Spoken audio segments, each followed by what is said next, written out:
Bonjour, bonjour à toutes et tous et bienvenue dans cette présentation de la revue numéro 30 de l'ADN.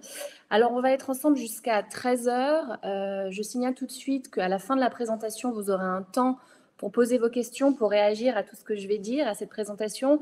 Je vais me présenter moi-même. Donc, je suis Nastasia Adjadji, journaliste pour la rédaction de l'ADN.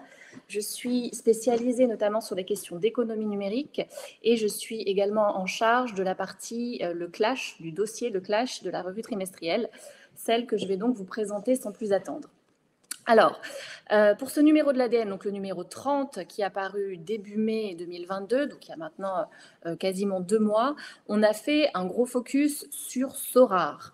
Sorare, c'est la plus grosse licorne française, c'est un succès entrepreneurial qui est à la croisée de plusieurs secteurs extrêmement innovants. Donc on parle de tech, on parle de gaming, on parle de crypto-monnaie. 3 entités qui forment à elles, lorsqu'on les rassemble, eh bien, ce champ du Web3 dont il sera question dans cette présentation. Je ne vais pas tout de suite embrayer sur Sorare, je vais déjà débuter par vous expliquer comment on travaille à l'ADN, puisqu'on a fait sensiblement évoluer notre méthodologie ainsi que le chapitrage de la revue depuis quelques numéros déjà. Si vous nous suivez, vous le savez. Donc maintenant, la revue est composée de 5 chapitres qui sont en fait les 5 étapes de détection d'une tendance.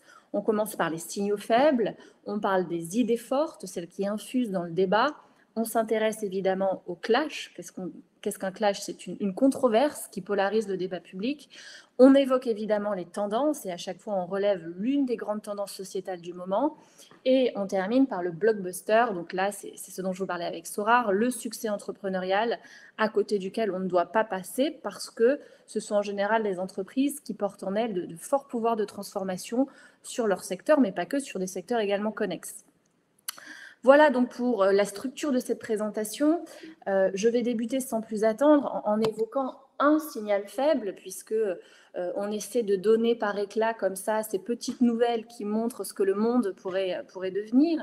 Et si on ne devait retenir qu'une information pour ce trimestre, eh bien ce sera un chiffre, le chiffre de 5,6 milliards d'euros qui correspond au poids en France uniquement de l'industrie du gaming.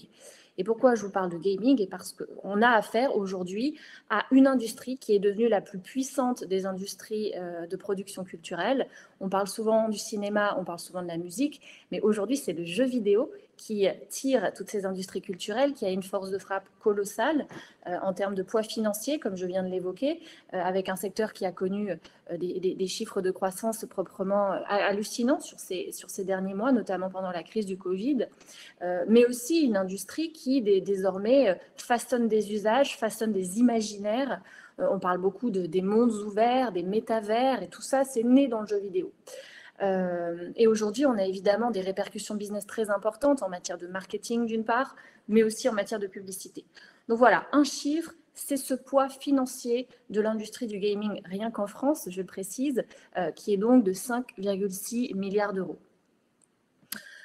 Je vais passer maintenant aux idées fortes. Donc les idées fortes, je vous le disais, ce sont ces visions, ces personnalités qui contribuent à nous faire changer de regard sur l'époque.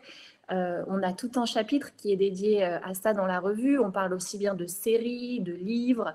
Et évidemment, on donne à chaque fois la parole à un penseur ou une penseuse qui incarne l'idée forte du trimestre. Et donc, nous avons cette fois-ci donné la parole à l'écrivain Nicolas Mathieu, que vous connaissez peut-être. Donc, Nicolas Mathieu, c'est un grand écrivain du réel. Il est né à Épinal, dans l'est de la France. Et donc, tout son travail littéraire s'articule autour de cette idée de raconter ces territoires de l'est de la France qui sont marqués par des phénomènes socio-économiques, donc évidemment la désindustrialisation, mais il raconte aussi tout un tas une galerie de personnages en fait, qui racontent ces territoires et comment ils évoluent et comment ils s'inscrivent dans l'époque aujourd'hui. Alors, pour vous parler de Nicolas Mathieu, je vais évoquer 3 de ses ouvrages, en commençant par le premier, donc, qui a été publié en 2014, qui s'appelle donc Aux animaux la guerre.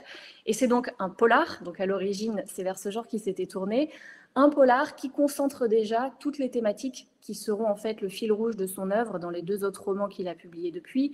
Donc on trouve évidemment la question du travail qui est centrale dans le travail de Nicolas Mathieu, plus précisément le travail des classes laborieuses, Donc là, dans Aux animaux la guerre, l'intrigue se déroule dans une usine. On a également l'un des personnages phares qui est une inspectrice du travail, donc c'est une thématique vraiment extrêmement forte dans son travail. Je parlais des classes laborieuses, donc il s'intéresse au rapport de classe. Évidemment, c'est une thématique également qu'on retrouve dans tous ses livres. Et c'est donc des ouvrages qu'on pourrait qualifier de politique à certains égards. Hein. Et donc celui qui l'a fait connaître, c'est son deuxième roman qui est apparu en 2019, Leurs enfants après eux, qui a reçu le prix Goncourt. Alors, je me trompe d'une année, puisqu'il y a eu Goncourt en 2018, je vois sur le bandeau, donc il a été publié en 2018. Et donc, dans Aux animaux la guerre, il raconte eh bien, plusieurs histoires. Donc, effectivement, je le disais, la désindustrialisation, mais il parle aussi de reproduction sociale, il parle d'immigration, de difficultés d'intégration. C'est un roman aussi sur le racisme ordinaire. Enfin, c'est un roman très très riche qui a été évidemment donc salué par les lecteurs, les lectrices et donc par la critique.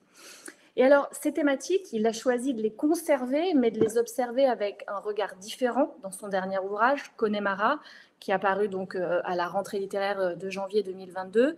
Donc, on retrouve tous ces thèmes, mais cette fois, on change de perspective, puisqu'il va s'intéresser là non plus, on va dire, à des ouvriers et des ouvrières, mais à un personnage de transfuge qui est Hélène, cette consultante, qui a donc accompli un parcours qui lui a fait traverser plusieurs mondes sociaux. Et donc, on regarde toutes ces thématiques avec une approche qui est celle vraiment d'une classe supérieure.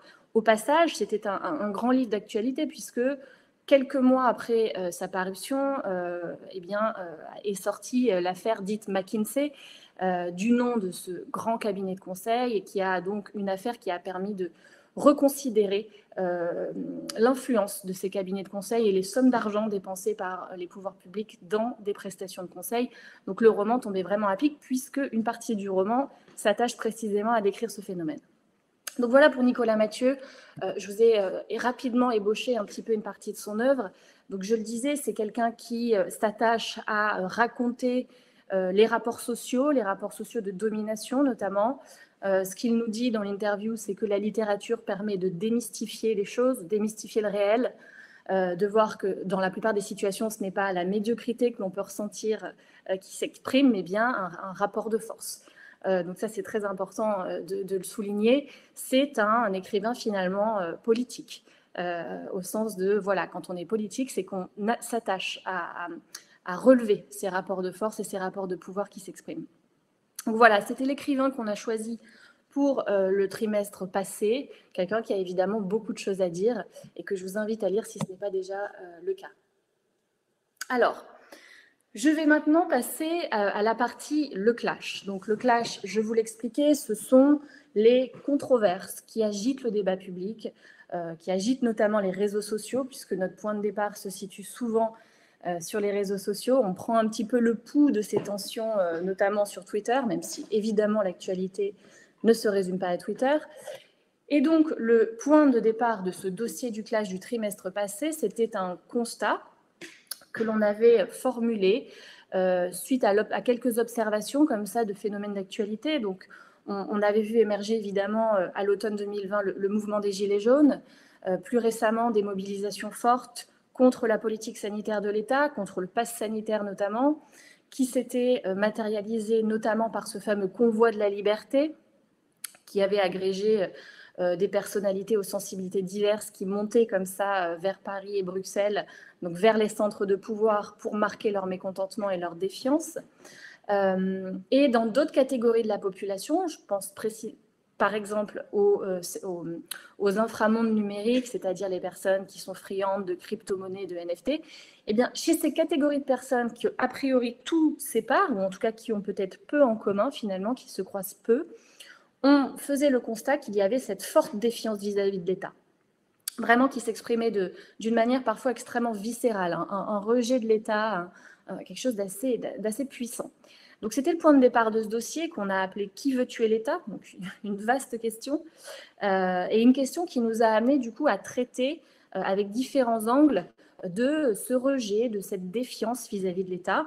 Et donc on s'est adressé notamment à deux penseurs que vous voyez ici à l'écran, donc deux penseurs là encore qui n'ont a priori pas grand-chose en commun, puisqu'il y a d'une part Julie Gervais, qui est une spécialiste des sciences politiques et qui enseigne à l'université Panthéon-Sorbonne, Elle a écrit avec 2 autres co-auteurs un ouvrage en défense des services publics, un excellent ouvrage que je conseille par ailleurs, qui s'appelle « La valeur du service public ». De l'autre côté, Gaspard Koenig, qui est un philosophe, alors lui, il est plutôt d'inspiration libérale. Il était candidat à l'élection présidentielle 2022. Il l'avait notamment dans le cadre de son mouvement Simple, dont le propos est précisément de simplifier la norme, simplifier l'administration publique. Donc on a confronté ces 2 regards en leur demandant de nous décrypter un petit peu ce ressentiment que l'on percevait. Et finalement, de qui veut tuer l'État, on en est arrivé à faut-il plus ou moins d'État? Parce que ce qu'il nous explique, c'est que ce sentiment, cette défiance, finalement, elle exprime une tension entre 2 pôles opposés. Il y a déjà d'une part les personnes qui se sentent abandonnées par l'État. Et ce sentiment d'abandon, il se matérialise de manière très très concrète dans leur vie. Ça va être une maternité qui ferme, ça va être des urgences qui ferment la nuit, ça va être des guichets SNCF qui disparaissent, des guichets de poste auxquels on n'a plus accès. Ça va être tout un tas de services publics comme par exemple la CAF, Pôle emploi, auxquels on ne peut plus accéder quasiment si on n'a pas une connexion Internet et un accès à un espace dématérialisé. Donc c'est une somme comme ça de facteurs qui nourrissent un fort sentiment d'abandon. Il ne vous aura pas échappé que ces dernières semaines, on a beaucoup parlé de la crise de l'hôpital public, avec notamment la question des maternités qui va être très, très critique cet été. Et donc tout ceci participe de la défiance envers l'État. Mais une défiance qui est plus alimentée par le sentiment d'abandon. Donc ça, c'est l'un des pôles.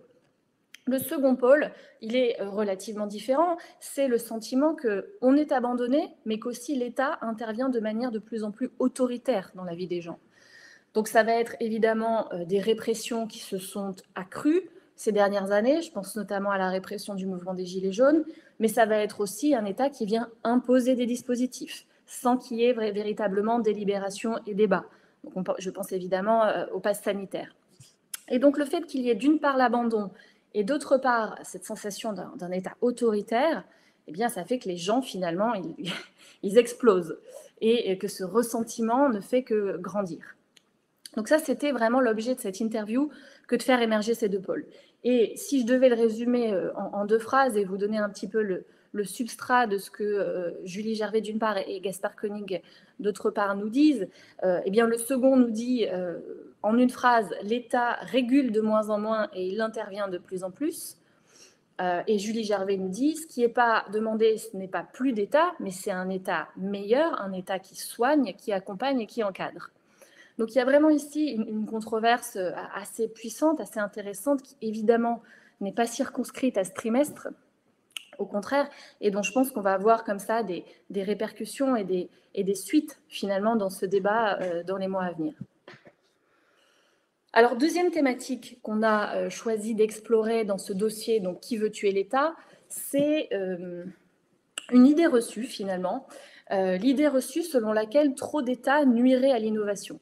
C'est quelque chose qu'on va beaucoup entendre, notamment dans certains cercles économiques, que voilà, si on encadre trop le marché, on va tuer l'innovation, on va décourager les investissements, on va faire fuir les investisseurs. Il y a vraiment un peu cette idée que l'on croise souvent. Eh bien, on a essayé de lui tordre le cou à cette idée en montrant qu'en fait, l'État a toujours été un acteur prépondérant du financement de l'innovation, notamment au travers de plusieurs dispositifs, que ce soit les crédit d'impôt recherche, crédit d'impôt innovation, le CICE, qui est abondamment utilisé par les entreprises, mais aussi par des canaux de financement directs. Et un des grands canaux de financement, c'est la BPI France.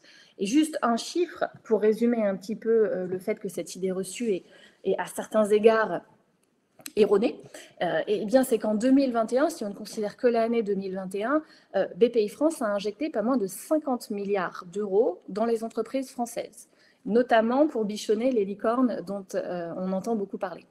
Donc voilà, c'était l'objet de ce papier que d'essayer de montrer que l'investissement public et le financement public de l'innovation a toujours existé et qu'en plus de cela, c'est une béquille indispensable aujourd'hui pour les entreprises qui souhaitent se développer sur ces segments. Voilà, pour quelques-uns des sujets dont on a traité dans ce dossier. Il y en a d'autres, donc je vous laisse le découvrir dans la revue papier. Je vais maintenant passer à la partie tendance. Donc, je vous le disais, la rubrique tendance, c'est chaque trimestre une tendance sociétale que l'on va essayer de décrypter, d'analyser. Donc, des phénomènes sociétaux qui ont un impact direct, soit sur notre manière de voir le monde, soit sur notre manière de nous comporter et de consommer. Et donc la tendance que l'on a jugée marquante pour ce numéro, on l'a appelée la fièvre du live shopping. Alors le live shopping, je pense que vous n'avez pas échappé au phénomène. C'est un phénomène qui se développe timidement en Europe, quoiqu'il y a eu un boom et une accélération ces derniers mois, mais c'est surtout un phénomène qui cartonne en Chine en réalité, où le e-commerce a été complètement bouleversé par l'apparition de ces applications de live shopping. Alors en Chine, c'est déjà le cas depuis plusieurs années, au moins depuis 2017. D'ailleurs, le live shopping connaît une croissance par an de 300% depuis 2017 et 62% de la population chinoise consomme aujourd'hui de cette manière. C'est dire le poids dans les usages et le poids économique de cette tendance. Donc, de quoi on parle si on doit donner une définition du live shopping? Eh bien, c'est une forme de téléachat numérique qui combine l'achat instantané avec la participation du public via un chat. Donc, c'est vraiment la version dépoussiérée et numérisée du téléachat, rien de plus que ça. Si on doit parler justement de cette fièvre du live shopping en Chine, il faut évoquer ce jeune homme. Alors, je m'excuse par avance pour la prononciation de son nom, mais donc Li Xiaqi, le petit prince du live stream. Donc, ce jeune homme, c'est avant tout un influenceur, un créateur de contenu, un leader d'opinion sur les sujets sur lesquels il s'exprime. Donc, lui, c'est un expert de la beauté. Il a commencé le live shopping en 2017 sur une filiale d'Alibaba Group qui s'appelle Taobao Live. Et on se souvient de Li Xiaqi parce qu'il a réussi un exploit à l'occasion d'un live stream. Il a réussi à générer 1,3 milliard de yuan de vente de rouge à lèvres, le tout en moins d'une heure. Donc, c'est colossal. On voit là un phénomène qui a une traction énorme. Un jeune, alors pas inconnu puisqu'il a 40 millions d'abonnés sur TikTok, et évidemment le poids de l'influence de la personne qui anime joue à plein dans la réussite du live shopping. Mais en tout cas, voilà, une personne, un individu qui arrive comme ça à générer, à avoir un impact sur le chiffre d'affaires considérable. Donc il y a là évidemment plus qu'un signal faible, et c'est la raison pour laquelle on a voulu décortiquer ce phénomène du live shopping. Alors, quelques chiffres maintenant pour vous permettre de mesurer un petit peu l'ampleur du phénomène. On estime que le live shopping pourrait représenter 20% des parts de marché sur l'e-commerce dans les 4 prochaines années. C'est un chiffre qui est issu d'une étude de marché menée par la société Coresight Research. Donc, je vous le disais, en Chine, c'est un phénomène très, très important. Plus de 300 milliards de dollars de chiffre d'affaires pour le live shopping, avec des usages qui explosent, et ce depuis plusieurs années. Donc, on peut considérer que la Chine est un bon laboratoire pour ausculter ce phénomène. Des participants qui sont évidemment très jeunes, une cible jeune, entre 18 et 34 ans, une cible engagée, puisqu'elle elle se connecte en ligne pour interagir avec une personnalité qu'a priori elle suit déjà sur les réseaux sociaux. Donc, il y a un engagement qui est très fort. Et on estime que certains live shopping, évidemment, ce n'est pas une moyenne et ce n'est pas systématique, mais certains épisodes de live shopping peuvent générer entre 15 et 35% de taux de conversion. Donc, on a là des taux de conversion qui sont très importants. Alors maintenant, si on continue un petit peu de décrypter ce phénomène, très clairement, on a là une tendance qui vient concentrer et perfectionner de vieilles recettes, celles du téléachat, mais à la sauce numérique, donc avec potentiellement un reach beaucoup plus important, je le disais, un taux d'engagement beaucoup plus important et un taux de rétention également plus important. Donc, quels sont les piliers de ce modèle? Et alors, comme sur le téléachat, j'ai envie de dire, le live shopping dépend du talent de la personne qui l'anime. Et je le disais également, souvent, ce sont des célébrités. Ça dépend aussi de la qualité de son expertise et de son influence en tant que leader d'opinion.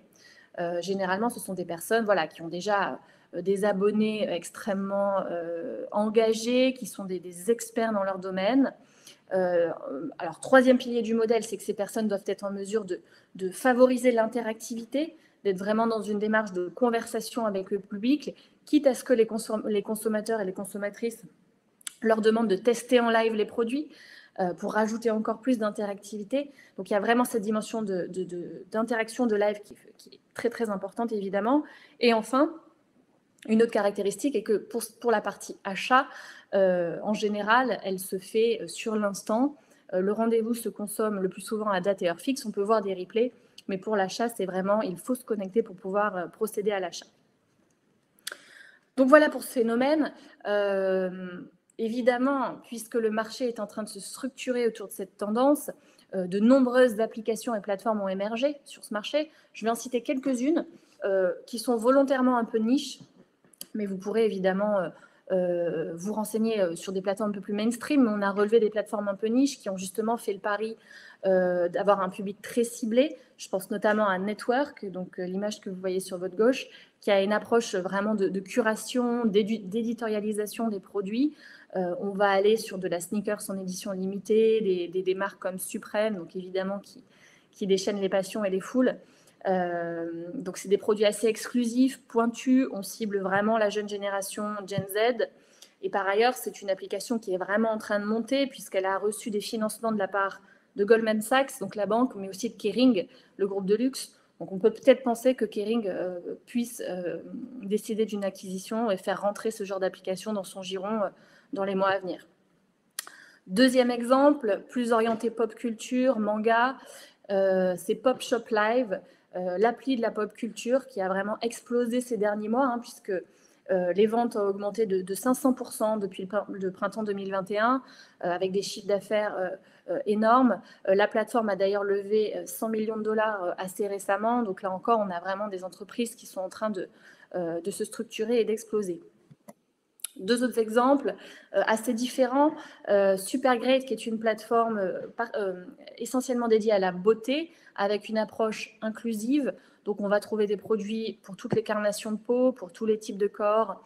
Vraiment un accent mis sur la dimension body positive de la beauté. Là encore, on a quasiment 250 000 vidéos qui sont disponibles sur la plateforme, près de 40 000 produits qui sont promus. Donc, on a aussi une marketplace extrêmement dense. Et enfin, je vais parler de Talk Shop Live, qui est une application américaine qui a la particularité de faire appel à des célébrités, que ce soit Oprah Winfrey, Alicia Keys, Catherine Zeta-Jones. Elles vont en quelque sorte tenir un petit stand numérique pour vendre des produits qui peuvent aller du complément alimentaire jusqu'au pull en cachemire ou livre.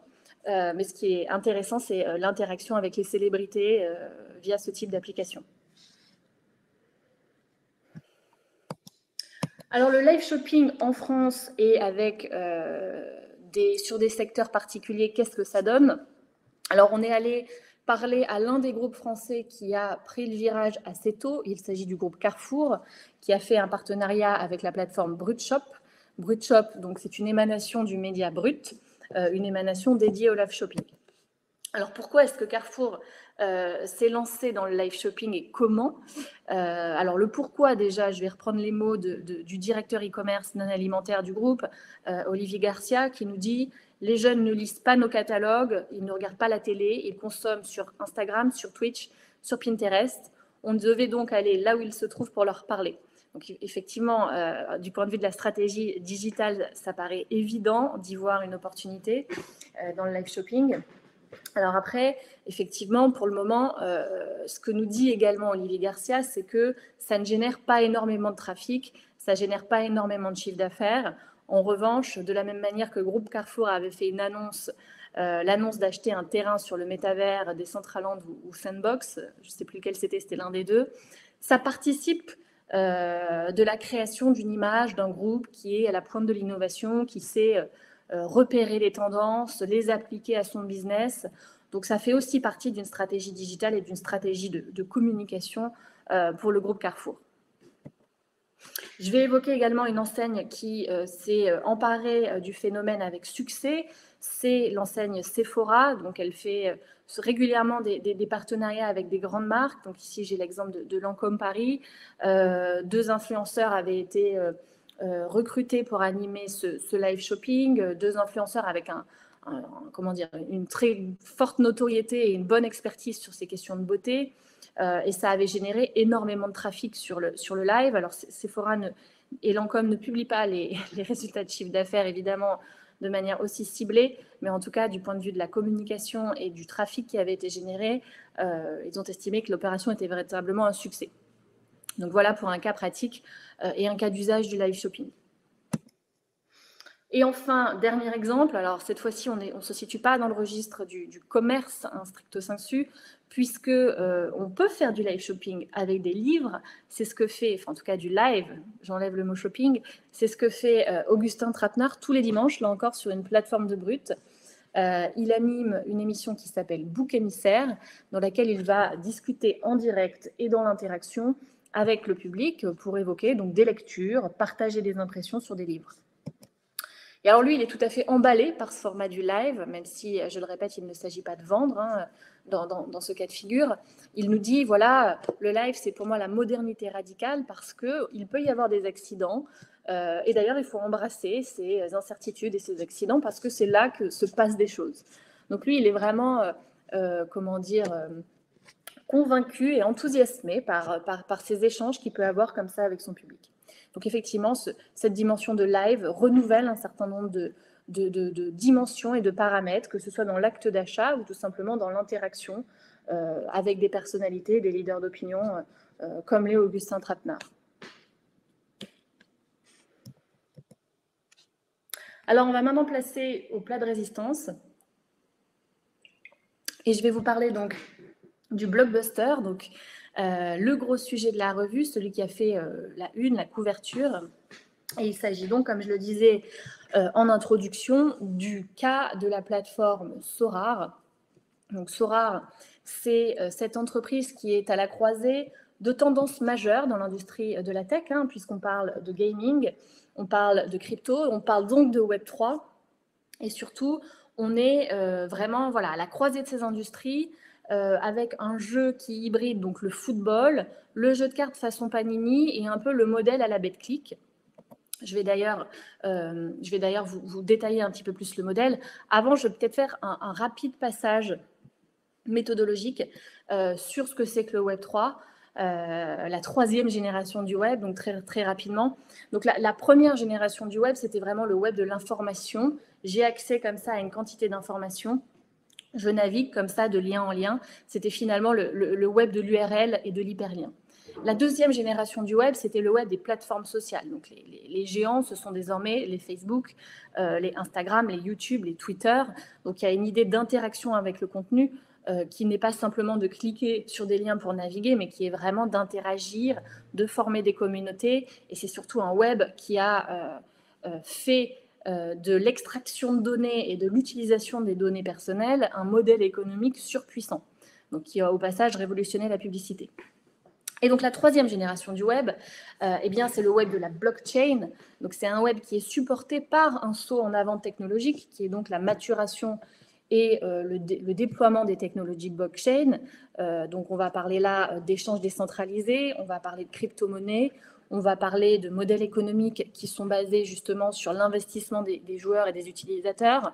Donc c'est ça le Web3 en fait. C'est vraiment une nouvelle étape et surtout quelque chose qui, en tout cas dans les idéaux et dans les principes fondateurs, est beaucoup moins centralisé et dépendant de géants que ne l'étaient les deux premières itérations du web.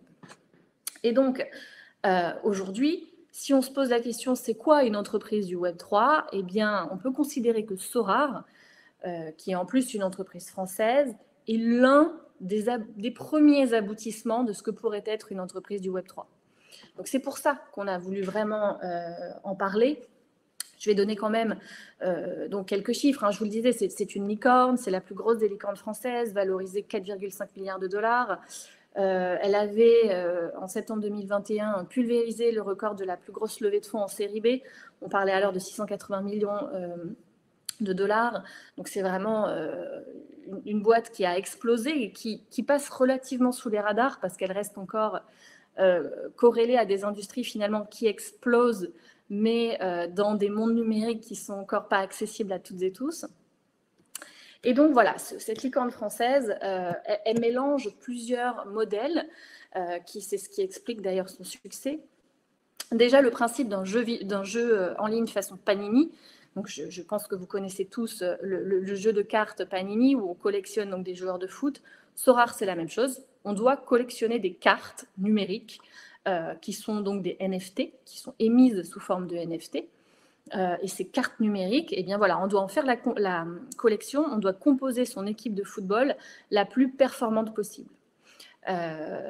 Donc ça, c'est la partie Panini 3.0. Deuxième partie, c'est que le modèle de Sorare est inspiré, même s'il le réfute, il est inspiré des modèles de paris sportifs à la BetClick. C'est-à-dire qu'on peut certes s'échanger des cartes, mais on doit surtout investir, parier, spéculer sur les joueurs, spéculer sur leur performance. Donc il y a véritablement une dimension comme ça de jeu d'argent, même si ce n'est pas ce qui est mis en avant par les deux entrepreneurs fondateurs.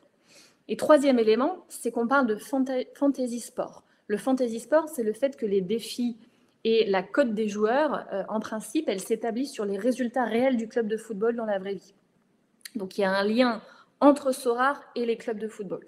Donc les clubs de football perçoivent une commission sur les transactions à l'intérieur de Sorare et en échange, ils donnent un certain nombre de ressources, par exemple le fait qu'on utilise les photos officielles des joueurs, ainsi qu'un certain nombre d'autres d'accès spécifiques à des ressources du club. Alors, quelques chiffres maintenant sur Sorare. Donc, je le disais, ce n'était pas 4,5, c'est 4,3 milliards de dollars de valorisation, 325 millions de dollars de transactions en 2021, donc rien que sur l'année 2021, un taux de rétention des utilisateurs sur le jeu qui est de 70%. Donc ça, c'est très, très important. Hein. On s'approche d'un taux de rétention de la plateforme Netflix. C'est une carte d'un joueur qui s'est vendue pour 265 Ethers en janvier 2022. 265 Ethers à l'époque, parce que les cours bougent énormément, c'était 650 000 euros. Donc c'est dire qu'il y a énormément, voilà, il y a des phénomènes spéculatifs, il y a quand même quelque chose d'assez fort qui se produit sur cette plateforme. Et Sorare, c'est aussi aujourd'hui 230 clubs de football partenaires. Alors, ce qui est aussi très, très particulier avec cette plateforme, c'est la communauté qu'elle arrive à fédérer, une communauté très largement masculine, constituée d'hommes urbains, technophiles, extrêmement engagés. Et en ça, Sorare, c'est vraiment un modèle d'engagement à l'heure du digital. Donc, c'est une communauté qui vraiment produit du contenu, échange et partage sur les réseaux sociaux dans des quantités proprement phénoménales, notamment sur Twitter et sur Discord. Donc les fous de Sorare, ils aiment tellement Sorare qu'ils vont créer des extensions ou des outils qui permettent d'améliorer ses performances sur Sorare. Donc ça, c'est par exemple l'exemple d'une plateforme qui n'a pas été pensée par Sorare, qui fait référence au jeu et qui sert à déployer l'expérience Sorare, mais qui a été développée par un particulier, donc c'est Sorare Data. Et aujourd'hui, c'est ce qu'on appelle d'ailleurs les companion apps. Et aujourd'hui, Sorare Data est massivement utilisé par les joueurs de Sorare. Donc une communauté très très engagée, le tout avec la bénédiction évidemment de la maison mère qui ne voit ici que des bénéfices en matière de communication, d'avoir ces personnes qui voilà, nourrissent le jeu et déploient l'expérience et la prolongent.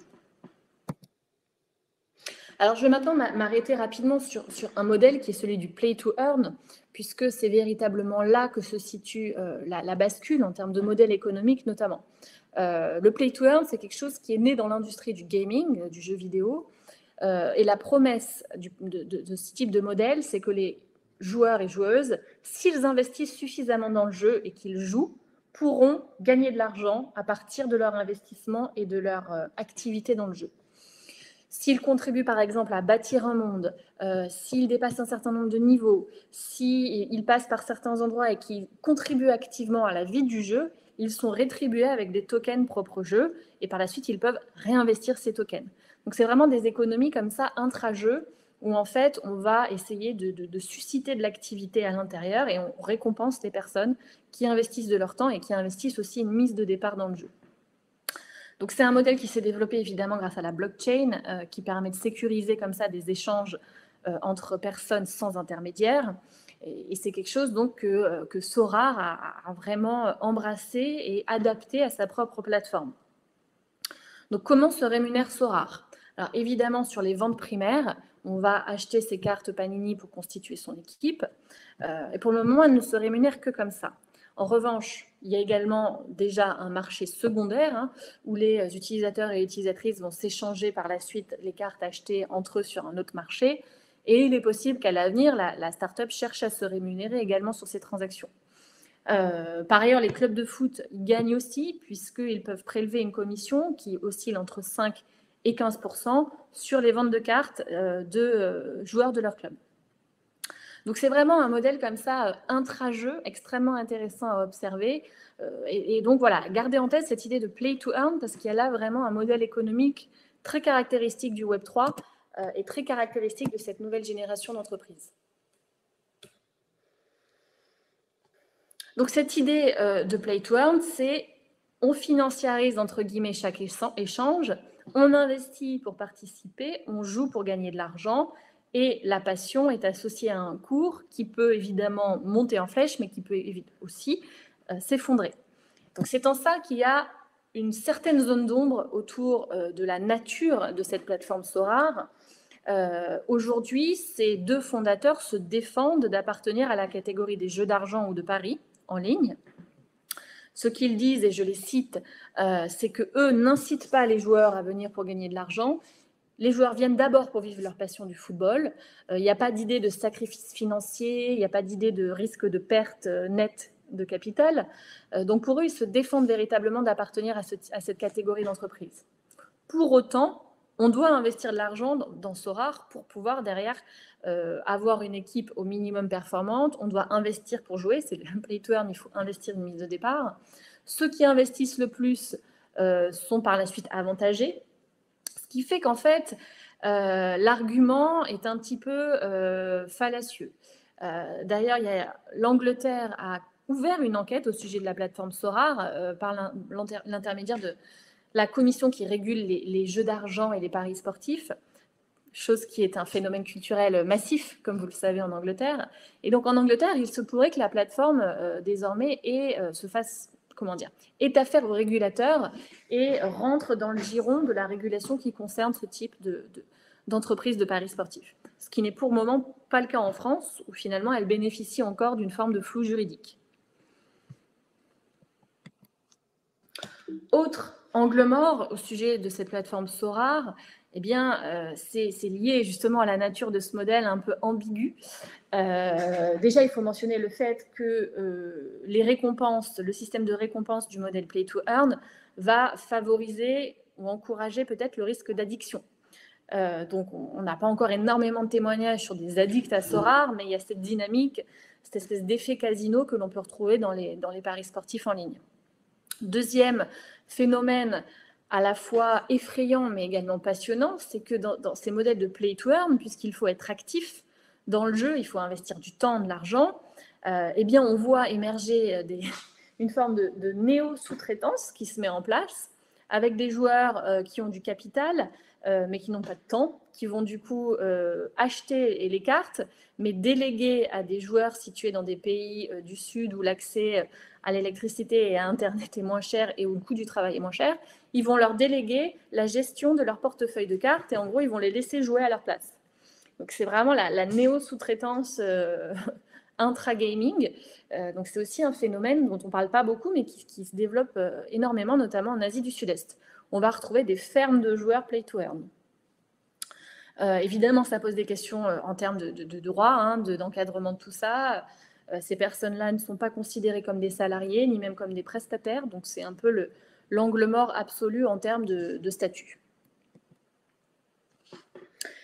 Et pour conclure, je vais vous citer d'autres plateformes Play to Earn qui incarnent un petit peu ce nouveau modèle dont on pense vraiment qu'il a la capacité à transformer énormément les modèles d'affaires et les modèles de développement des entreprises. Alors, il y a déjà un premier jeu qui est un succès absolu, notamment en Asie du Sud-Est, c'est Axie Infinity.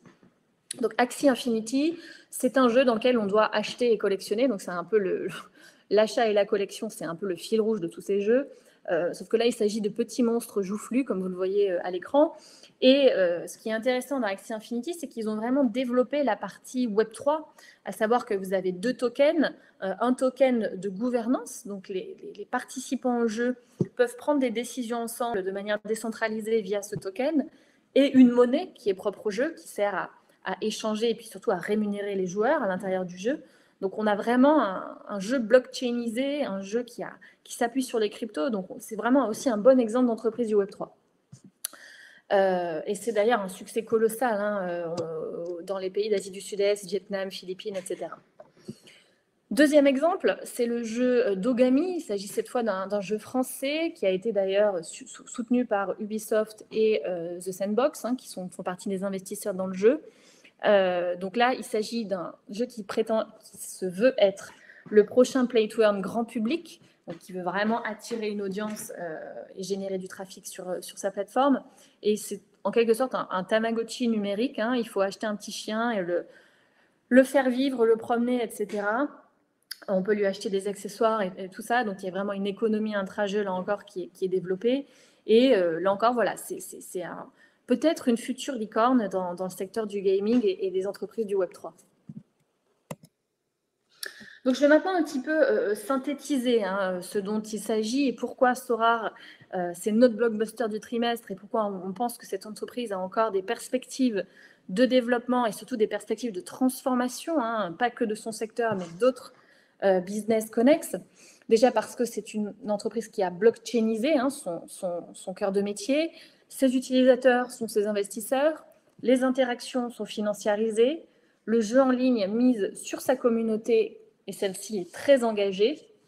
Et enfin, c'est une entreprise qui ambitionne de devenir un modèle d'entreprise décentralisée. Donc ça, c'est vraiment les raisons qui nous font dire que c'est l'une des mises en œuvre du Web3 qui est la plus aboutie à ce jour. J'en arrive donc à la fin de la conclusion. Je vais simplement maintenant vous dire un petit mot sur la prochaine revue de l'ADN, sur laquelle on a travaillé du coup ces derniers mois et qui va paraître ces jours à venir. Elle s'appelle Les années molles. Donc ça va être la une et le dossier un petit peu phare du numéro. Les années molles, c'est en fait ce constat que depuis les 2 confinements et depuis quelques mois, on a en quelque sorte perdu le goût de l'interaction, perdu le goût des autres. On va avoir la flemme de tout, avoir la flemme de sortir, la flemme d'aller à un apéro. On se complaît dans son cocon. C'est cette idée aussi de civilisation du cocon qu'avait décrit le journaliste Vincent Coquebert et qui a une forme finalement de tentation du repli sur soi, du renfermement sur son foyer et son cocon. Donc ça va être un petit peu le grand sujet de cette prochaine revue. Je dis un mot du dossier de Clash puisque c'est moi qui l'ai coordonné et rédigé en grande partie. On a posé une question un petit peu provocatrice, puisque l'un des gros débats qui a agité ces dernières semaines, c'est la question des crypto-monnaies. Et donc, on a posé la question, faut-il débrancher Bitcoin? Alors, évidemment, techniquement, ce n'est pas possible, mais tout l'enjeu du dossier, c'est de comprendre un petit peu les grandes controverses autour des cryptos et par ailleurs, essayer de considérer ces objets pas seulement comme des objets technologiques, mais aussi comme des objets politiques. Donc, c'est ce dont il sera question dans le dossier Le Clash de la revue. Donc moi, j'en ai fini cette présentation. Je vais aller de ce pas faire un petit tour sur le chat parce que je vous invite à me poser vos questions. J'y répondrai du mieux que je peux. Donc n'hésitez pas à réagir tout de suite. Et je vais prendre le temps de les regarder dès à présent.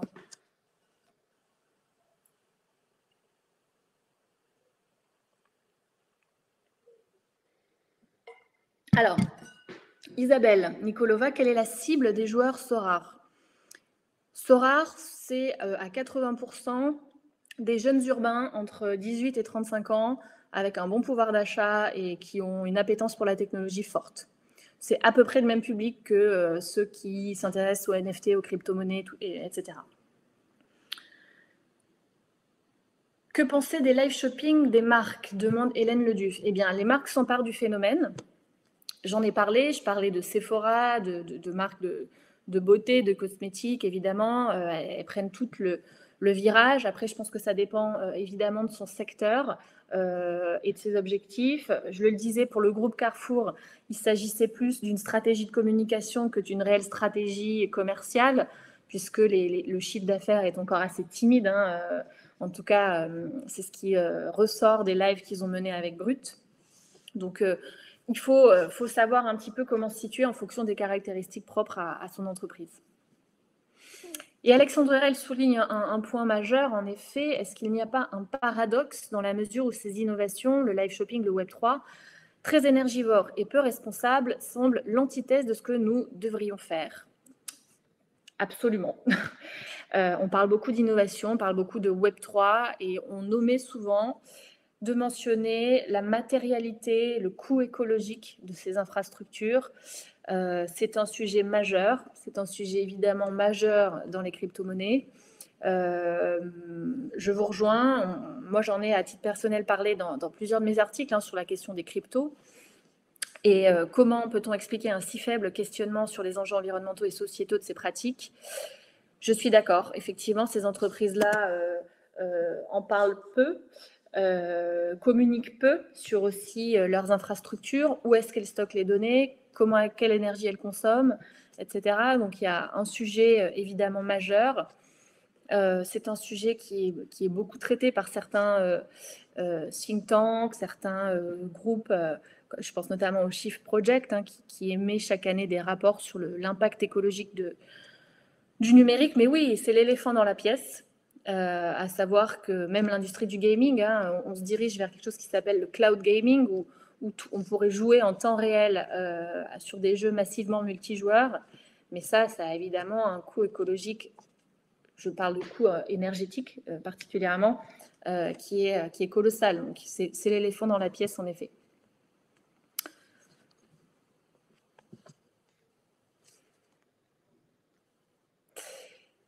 Je vais attendre que vous posiez quelques questions plus.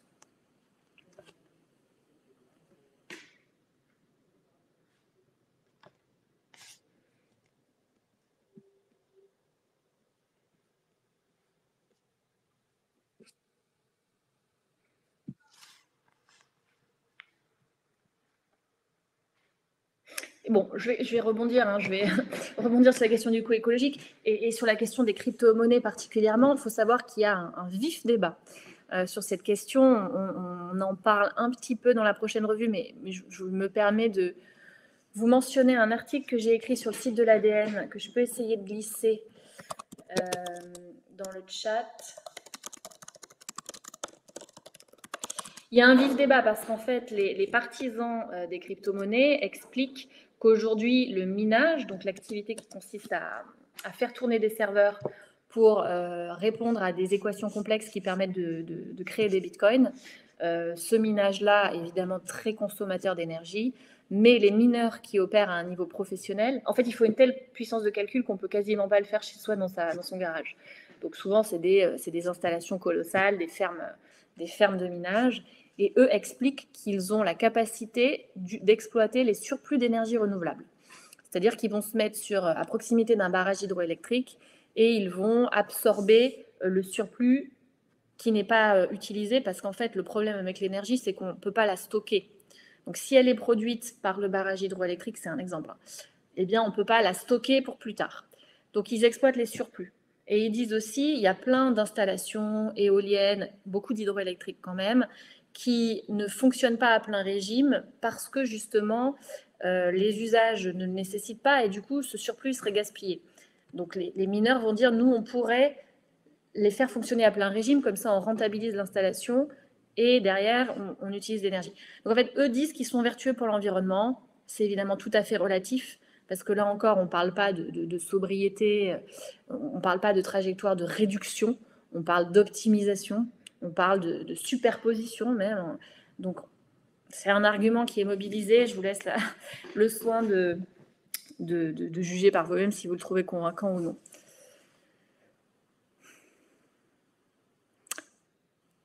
Oui, donc Thierry Espérac. Qu'est-ce que vous pensez du commentaire d'un ancien salarié de Coinbase? Les crypto-monnaies sont une vaste arnaque. Je suis heureux de laisser ce casino de pyramide de Ponzi derrière moi. Effectivement, c'est moi qui ai écrit cet article. Faut savoir que ce tweet a été très rapidement supprimé. Donc Coinbase, pour poser le contexte, Coinbase, c'était l'une des très grosses plateformes, si ce n'est la plus grosse plateforme d'échange de crypto-monnaies aux États-Unis. Plateforme qui a été vraiment où il y avait un volume d'échange, un volume financier d'échange très important, et qui a annoncé il y a quelques jours qu'elle allait massivement licencier, donc se séparer de 18% de ses effectifs de manière extrêmement brutale, et donc en laissant sur le côté un certain nombre des salariés. Il faut savoir que quelques semaines avant, comme il est de coutume chez les élites du capitalisme financier, les dirigeants avaient vendu massivement leurs actions et donc avaient empoché des plus-values très importantes. Évidemment, il y avait, je pense, une forte amertume pour les salariés. L'excuse qui était mobilisée par Coinbase, c'était le marché étant subit une très très forte secousse. Il ne vous aura pas échappé qu'on parle aujourd'hui de crypto crash, avec des valeurs qui sont en chute libre. Bitcoin qui est passé sous la barre des 20 000 $ en début de semaine, mais qui va certainement passer sous la barre des 10 000 $ très prochainement, voire peut-être moins. Des crypto-monnaies qu'on présentait comme stables qui ont disparu, je pense à Terra Luna, des entreprises qui sont en train de se faire éliminer du marché, mais qui, au passage, mettent sur la paille les gens qui leur ont fait confiance. Je pense à Celsius, une entreprise, encore une plateforme d'échange qui a gelé ses avoirs il y a quelques jours. Donc un marché en forte tension, un marché qui est en train un petit peu on parle de retournement de marché, mais en réalité c'est un grand ménage qui est en train d'être fait. Donc le patron de Coinbase, il dit voilà, c'est à cause de ça, on ne peut pas opérer dans ces conditions avec une masse salariale aussi importante.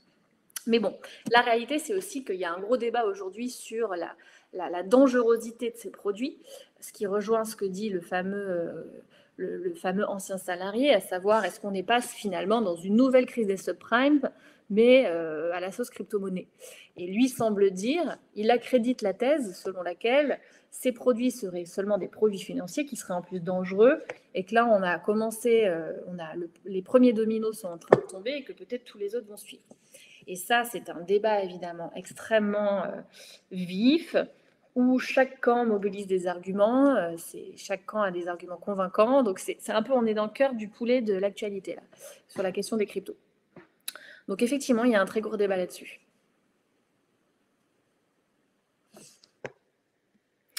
Et Michael, effectivement, questionne l'apport global à la société du Web3. Je suis d'accord avec vous, je pense que c'est une question qu'on devrait se poser systématiquement quand on parle de technologie. C'est d'ailleurs l'un des angles du prochain dossier sur Bitcoin. Est-ce que Bitcoin a une utilité sociale ? On peut se permettre d'en douter. Certains diront que oui, certains diront que non. On peut tout à fait se poser également la question sur ces jeux en ligne.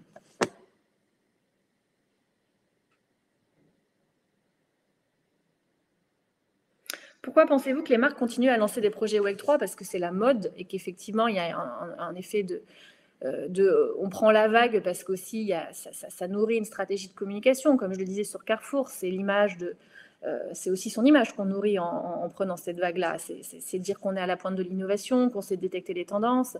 Puis il y a aussi un discours qu'on retrouve beaucoup quand même, qui est un peu alimenté dans ces milieux de l'innovation. C'est l'idée que si on loupe la vague, on va mourir. Je pense qu'il y a une forme aussi comme ça de faux mots qui peut peut-être jouer.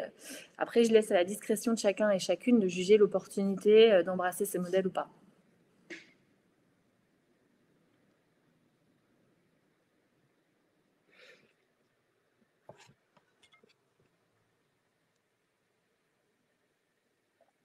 Et par ailleurs, je complète, mais pour certains business, je pense qu'il y a quand même des opportunités commerciales. En matière de beauté, quand on voit qu'un influenceur fait vendre 1,3 milliard de yuan de rouge à lèvres en quelques minutes, je pense qu'il y a quand même, pour certains secteurs, de réelles opportunités.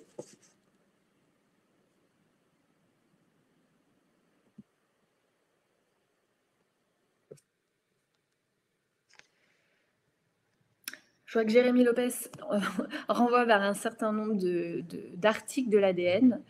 Je vais peut-être le laisser conclure. Et puis moi, vous remercie en tout cas pour votre attention, pour votre écoute et pour vos questions. Effectivement, donc le débat se prolongera certainement peut-être à l'occasion de nouvelles conférences. Je précise aussi que la revue dont j'ai parlé est disponible sur le site de l'ADN à la vente. Il y a un onglet spécial en haut, la revue. Et que le prochain numéro donc, sera disponible à partir de début juillet, normalement. Merci à toutes et à tous.